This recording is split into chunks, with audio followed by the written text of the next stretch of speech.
नमस्कार।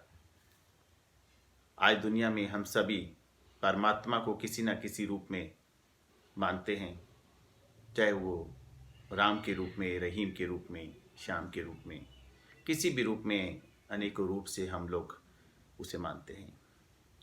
और नाना प्रकार की मान्यताएं भी हमारी होती हैं। बहुत से लोग तो ये कहते हैं कि परमात्मा कण कण में है, परमात्मा हर जन में है, परमात्मा हर मन में है। और बहुत से ये भी कह देते हैं कि आत्मा ही परमात्मा है, आत्मा सो परमात्मा। मगर ये कितना सत्य है? एक कविता के माध्यम से इसे जानने की कोशिश करते हैं कि क्या परमात्मा कण कण में हो सकते हैं? क्या परमात्मा हर अच्छी बुरी चीज में हो सकते हैं? हर जन में हो सकते हैं? अगर होते तो क्या होना चाहिए था? मैं शिव पिता कहलाता हूँ। ये मैंने अपनी कविता का शीर्षक लिखा है। कोई कहता राम उसे, कोई कहता श्याम उसे, कोई कहता रहीम तो कोई कहता साईं राम उसे। न जाने कितने रूप, कितने नाम, कितने मंदिर, कितने धाम उसके हमने बना दिए। कोई कहता कण कण में वो है, कोई कहता कण कण में वो है, कोई कहता हर मन में वो है, कोई कहता जन जन में वो है, तो कोई आत्मा में उसे बता देता। है हर तन में वो, हर मन में वो, है हर तन में वो, हर मन में वो, तो मनों में विकार क्यों है? कहीं हाथों में खंजर, कहीं तलवार क्यों है हर तन में वो, हर मन में वो, तो मनों में विकार क्यों है? कहीं हाथों में खंजर, कहीं तलवार क्यों है? कहीं आंखों में है हैवानियत, कहीं दिलों में नफरत के भाव क्यों है अगर कण कण में वो, है अगर कण कण में वो, हर तन में वो, तो धर्म अनेक, भाषा अनेक, मंदिर मस्जिद, पूजा के द्वार अनेक क्यों हैं? वो तो है शांति, प्रेम, पवित्रता का सागर, फिर मनों में अशांति, दिलों में नफरत के भाव क्यों हैं? उसके रूप अनेक, नाम अनेक, धाम अनेक क्यों हैं? वो तो है शांति, प्रेम, पवित्रता का सागर, फिर मनों में अशांति, दिलों में नफरत के भाव क्यों हैं? उसके रूप अनेक, नाम अनेक, धाम अनेक क्यों हैं?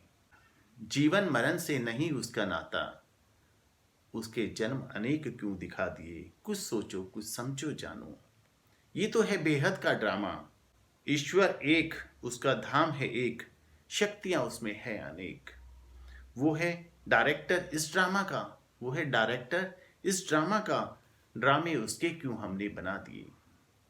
ना वो एक्टर, ना वो विलियन, सुप्रीम वो कहलाता है, फिर माता पिता, टीचर, गुरु सब उसके कहां से दिखा दिए?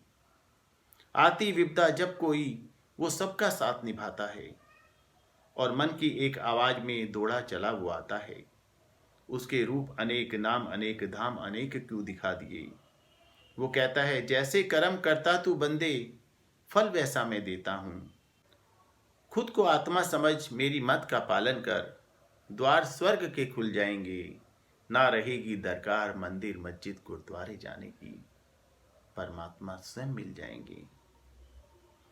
ना मैं राम, ना मैं श्याम, ना रहीम मैं कहलाता हूँ, मैं तो हूँ हर आत्मा का फादर, शिव पिता मैं कहलाता हूँ, शिव पिता मैं कहलाता हूँ। जब एक लौकिक माँ बाप भी अपने बच्चों को लड़ाई झगड़ा करते हुए देखते हैं या कोई गलत कार्य को करते हुए देखते हैं, तो उस पूरी तरह रोकने की कोशिश करते हैं, समझाने की कोशिश करते हैं। तो यहाँ हम क्या मान लें कि लौकिक जो हमारे माता पिता है उससे भी कमजोर है परमात्मा, जो जन्मों से हमारा साथी है, जन्मों से हमारा पिता है, हर आत्मा का फादर है, तो वो हमारे अंदर बैठकर हमें नहीं रोकेगा।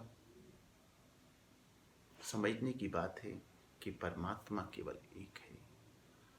जिस प्रकार पावर हाउस एक बहुत बड़ा पावर हाउस है, उस वहाँ से इलेक्ट्रिसिटी हमारे पास सप्लाई होती है, हम अपने मोबाइल को चार्ज करते हैं, अन्य जगह उसको यूज़ करते हैं, लेकिन पावर हाउस हमारे पास नहीं आ रहा। हम ये नहीं कह सकते पावर हाउस हमारे घर में आ गया, हमारी हर चीज़ों में आ गया, हमारे बल्ब के अंदर पावर हाउस आ गया, बल्ब में उसकी शक्ति आ रही है, मोबाइल में उसकी शक्ति आ रही है, एनर्जी आ रही है, वो स्वयं नहीं आ रहा। पावर हाउस वही है। इसी प्रकार ये परमात्मा भी एक पावर हाउस है, वो पावर हाउस वही है जहाँ पर स्थित था वहीं पर है। उसकी शक्तियाँ जरूर फैलती हैं, उससे शक्तियाँ जहाँ भी जाएगी प्रकाश होता है, अंधकार नहीं होता, और वो शक्तियाँ कभी भी गलत चीज़ों में नहीं जाएगी। इसलिए हर कण में ये कहना कि सत्य नहीं है। नमस्कार। ओम शांति।